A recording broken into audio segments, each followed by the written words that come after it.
Hi നമസ്കാരം സുഹൃത്തുക്കളെ. ഇത് നമ്മളുടെ നാടൻ കപ്പയും ബീഫും ഉണ്ടാക്കുന്നൊരു വീഡിയോ ആണ്.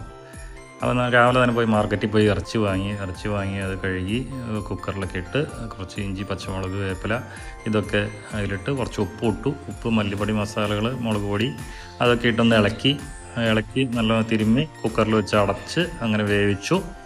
കുറച്ച് വെളിച്ചെണ്ണ ഒഴിച്ച് അതിൽ ഇഞ്ചി, പച്ചമുളക്, ഉണക്കമുളക്, വേപ്പില, കുറച്ച് സബോള, ചെറിയ ഉള്ളി ഇതൊക്കെ ഇട്ടൊന്ന് വാട്ടിയതിന് ശേഷം കുറച്ച് സബോള ഇട്ട് വാട്ടി നല്ല മൂപ്പായി വരുമ്പോൾ കുറച്ചുകൂടി മസാലകളൊക്കെ ഇട്ട് മസാലകളൊക്കെ ഇട്ട് അങ്ങനെ നല്ല രീതിയിലുണ്ട് ഇത് പാകമായിട്ട് വരുമ്പോൾ നല്ല ഒന്ന് മിക്സ് ചെയ്ത് അതിലേക്ക് നല്ല തിളച്ചിരിക്കണ ബീഫ് കണ്ടിട്ടിട്ട് ആ സ്മെല്ലുണ്ടല്ലോ, ഒന്നൊന്നര സ്മെല്ല്.